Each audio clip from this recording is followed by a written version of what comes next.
This is Salty Believer Unscripted. I'm your host, Josiah Walker. And I'm Brian Catherman.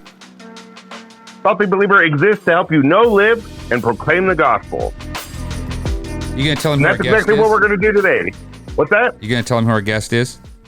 Yeah, man, we've got a full house here in the Salty Believer Unscripted studios. If you're watching online, as we've been posting these to YouTube, then you can already see what's going on. But we've got a special guest with us today for a special episode. We've got Kirk Galster with us today. Welcome to the podcast again, Kirk. Hey, what are you wearing? This is my ugly sweater. They can't see. You got to lean forward. You got to bring it. There you go. That is an ugly sweater. Yeah, okay. That's enough. We've seen enough. That's Sit down. enough ugly. That is a Santa Claus riding an eagle. That's right. Yeah. We still have listeners who don't watch online, so we got to describe these things to them. That is, and then Andy's wearing sunglasses. Yeah. And you're on Zoom, so I got Joe on Zoom. I'm in Zoom in Salt Lake City. And then is that the intern there in the corner? Is that the Salty Believer intern? Now that we have, get over here. He's off camera, but we'll put him on camera, and the listeners, they don't know what he looks like anyway. There he is. He's over here running our audio booth stuff, and nice. He got me my water. So we asked if our guest wanted anything, and he didn't. So Daniel, the intern, did not get to get our guest coffee or water or anything. You know, we might need to secure a secondary intern out here at the satellite offices in Salt Lake City, because I feel like I'm getting the short end of this deal. You go find one, and we'll do that. Hey, what are we doing today? Hey, so this is a special edition of Salty Believer Unscripted. You know, we talk all the time that life is hard, ministry is hard. You know, Salty Believer Unscripted is an unscripted conversation between two pastors, and so I want to talk today about difficult ministry and just the difficulties of kind of just being faithful witnesses. And you guys have kind of a tough situation there in Nebraska that I don't think here in Salt Lake City I fully understand. Brian, can you kind of tell us what's going on and what you stumbled across here? You're talking about Lexington, right? Yeah. Tell me about what's going on there in Lexington. So we're in Holdridge, Nebraska, and about, Kirk, how far? 45 minutes 45-minute drive. 45 minutes away to the west is a town called Lexington. There's a Tyson beef packing plant, which a lot of people don't even know they do beef, but they do beef. Yep. So it's a beef packing plant. And a couple weeks ago at this point, they announced that they're closing the plant in Lexington and moving a few people, a small handful, to Texas. Yep. And the problem is Lexington's a town of about 10,000 people in population. The plant employs and pays about 3,000. It's like 2,700. Maybe there's some contractors. There's some of these people are going to be going. And so that's just the employees. So now you add the families. I would say easily half of the city, the families, if you were just to say, okay, because you got kids, you got all that, like half the city probably gets their paycheck from this plant. Yeah. And in January 20th, it's done. And so everybody's talking about what next. It's this huge building. Years ago, in the 80s and 90s, there was a different plant in there, and it transitioned, and it took years before they retooled and got other things in there. So it's complicated, right? It's really complicated. And then on top of that, so you got small town, big plant closing. On top of that, you have, Kirk, you've got a whole range of different cultures and people. So walk us through that. Yeah, so Lexington's just a really diverse community. The packing plant brought in a lot of immigration and people working that are now, working towards getting their citizenship. You have a lot for like 20 years, right? Yeah, over the past 20 years or so. Yeah, you have a lot of Hispanic folks from Guatemala and all over, and then you have quite a few people from East Africa. You have Sudanese folks and Somalis. Okay, and so you've been out there. You've been out there doing stuff for a year, right? Working in that, but now all of a sudden there's a whole different thing, right? So that's the rundown. Does that help, Joe? Does that give you some perspective? Kind of. I feel like I'm in a little bit of a shock here. I'm still trying to process this. So you've got a town of about 10,000 people. You got 3,000 people that are employed in this plant. Not to mention the grocery stores, the schools, the restaurants that cater to these people in this plant and things like that. I can't imagine how devastating this is. And it goes deeper than that even, because so we had some pastors here at a pastor huddle. We were praying with them, and they're from Lexington, and one of them was telling us, a bunch of people are going, I have a mortgage. My kids are in school. My house, the value of my house just tanked. How am I going to get out of my mortgage? What am I going to do with my, there's just so much up in the air. He said, our people don't know what to do. He said a third of his church, a third of the families are employed by Tyson in his church. That's great. Wow. That's a Spanish church. Kirk, So, Kirk, we have you on the podcast today because, like Brian mentioned, you've been doing work out there. You've been going out there for about a year and a half now. That's right. Your boots on the ground, man. What are you seeing there when you're in Lexington? Yeah, I mean, I have to be honest. I was surprised at how much of an impact immediately this had on the community. Just the feeling, it's kind of a somber feeling. I walked in, I was at Maddie's, the coffee shop, getting coffee with a friend, and I met I saw one of the guys walk in that was clearly employed by Tyson, and I just told him, hey, I'm praying for you, I'm sorry. He was from East Africa, and he said, yeah, this is very sad. That's all he had to say. Didn't know what to do with it. He didn't know what to say about it. And then, not long after that, I walked into one of the shops, kind of a local grocery store, and there's probably 15 to 20 people in there just kind of frantically asking the shop owner to help them fill out job applications. I don't even know what all they were filling out, but he has like one computer, so everybody's kind of gathered around him. Yeah, he's kind of the central source for the computer in that community. Yeah. And that's the Somali Sudanese or Somali. Yep, it's a Somali shop. Okay. So keep going. Sorry, just for clarification. And, it was crazy. I mean, people were just, rattling off, hey, I need this, I need that, and he was typing it in, and then one of the guys was there and really kind of bugging him, like, hey, I need help, and he had a paper in his hand. I asked him, what do you need help with? And it was a passport application. So I was like, well, I'm here, I can help. So I started helping him fill out his passport application. Clearly, it does help to speak a with those guys, you're language. Speaking Arabic. Yeah, I was in Arabic with them, so I figured out what it was. I knew it was a passport application, but I figured out how. I was just asking him like, "What's your name?" Like helping him fill it out. So the language helped in that instant for sure. I think we need to. So one of the things too that people probably don't realize is when Kirk first started working over there, there was a bunch of changes, and so there's a family services type government contractor type deal. Well, if you remember like Elon Musk and the initial earlier phases of the Trump presidency this round were just cutting tons of stuff. They just cut all their funding. Yeah. And they were asking Kirk, like it was a little crazy, like, hey, you speak Arabic and we have a bunch of Arabic speaking people. Would you just do all of our stuff for us? And we're like, we can't really. Yeah, no, it was crazy. They were asking us for services that our church definitely could not meet those needs. I mean, it was too much. We've got somebody out here looking for our intern. If you want to go deal with that, you can. If we just want to leave him there, we can do that too. Anyway, so the whole point is there's a huge need. Mm-hmm. He's been out there. I mean, you've been out there doing all kinds of language training and we've tried kind of doing some stuff with like entrepreneurship and coaching. I found that financial literacy would be probably more the need if we're going to go that route. And then we have like our English program. We have a conversation club. Crystal, my wife, she's going out there once every 2 weeks to teach an English ESL class. So you speak Arabic, but you're helping Spanish-speaking people, Arabic-speaking people. Yep, kind of obviously, through the library, you have a good relationship with the library. You don't work with the library. You work with us, and you're doing this other stuff. But the point is, you're going along, and then all of a sudden, there's this huge need. Tell us about the day you showed up with so normally, before all this happened, you go out there to help. What are we talking about? How many people? Yeah, you might run into one or two people at the library asking for help. Maybe someone's on a computer filling out something, they need help or whatever. But typically you don't really run into a whole lot of people. So you show up after the news hits. It's Monday, right? Like after the news hits. I came in on a Monday. So they kind of announced it. I think it was a Friday or Saturday. Yeah. Yep.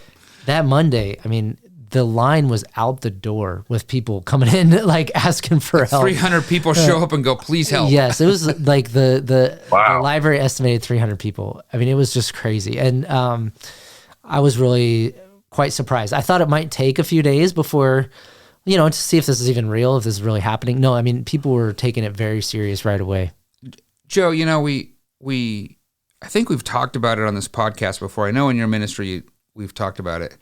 This in case of emergency break glass mentality for the Christian church. Good. Because we can't, that's a good me and analogy. Kirk and you, Joe, even your church, I know your church supports the work that Kirk's doing. Our church has some support there. By the way, if anybody is going, man, I want to help somehow, if you reach out to us on SaltyBeliever.com or what's our email address? SaltyBeliever@gmail.com. If you reach out and say, I want to find a way to financially help the work that Kirk's doing, I'd love to have a bigger conversation. Or if you know Kirk, get in touch with him. The need has never been greater in what we're doing here because it's overloaded. But anyway, tell us a little bit about the ministry philosophy that you do that's in case of emergency, break glass. because that's exactly what we're seeing happen here. Mm-hmm. Yeah, for sure.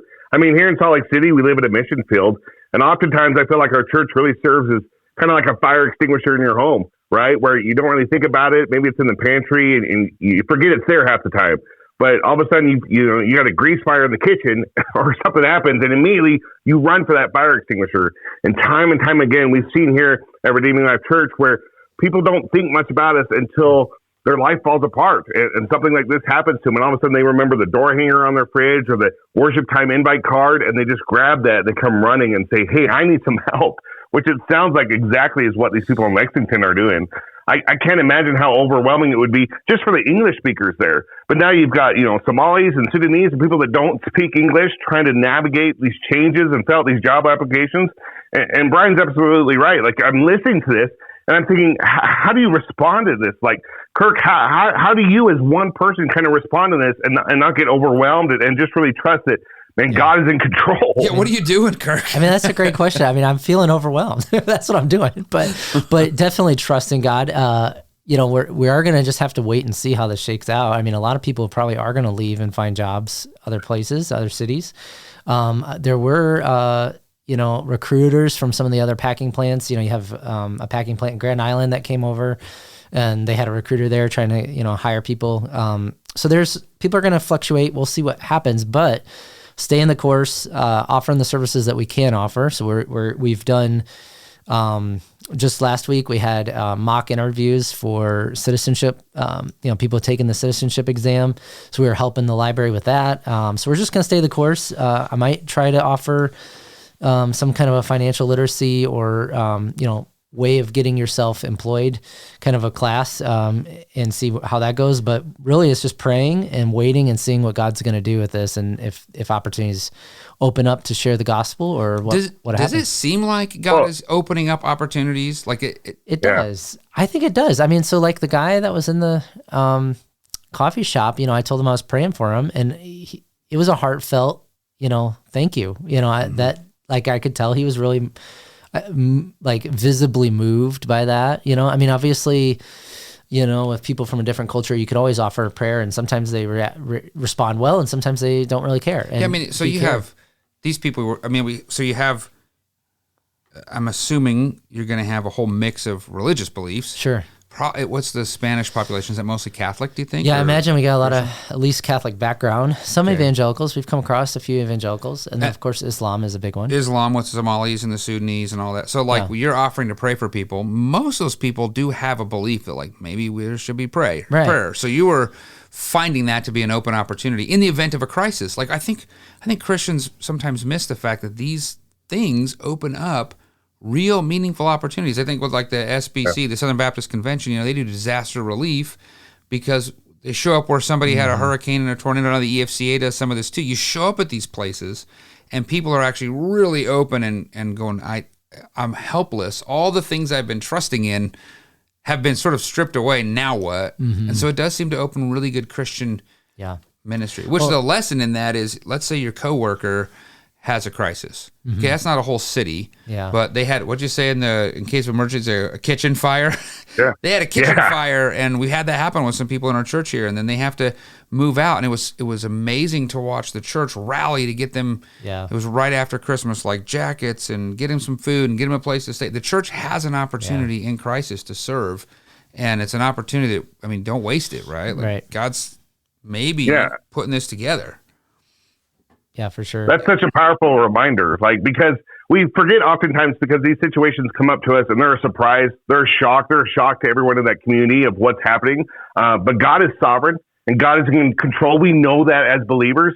And so I feel like people are, really rushing from the community, probably from that city and their neighboring towns to really fix the temporary issues of helping them get relocated or get some food in their pantries. But we as believers know that the greatest need in our world today is lostness.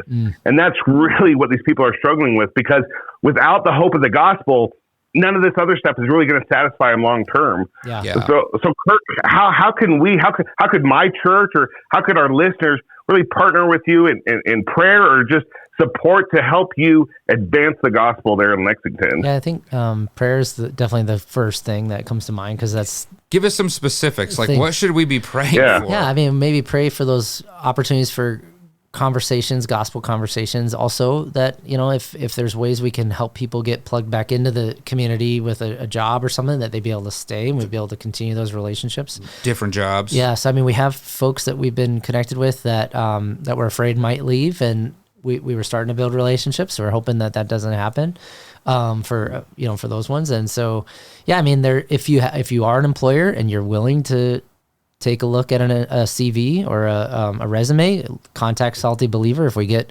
resumes, we'll send them out to you. So we should pray for that. Pray for other of these businesses open.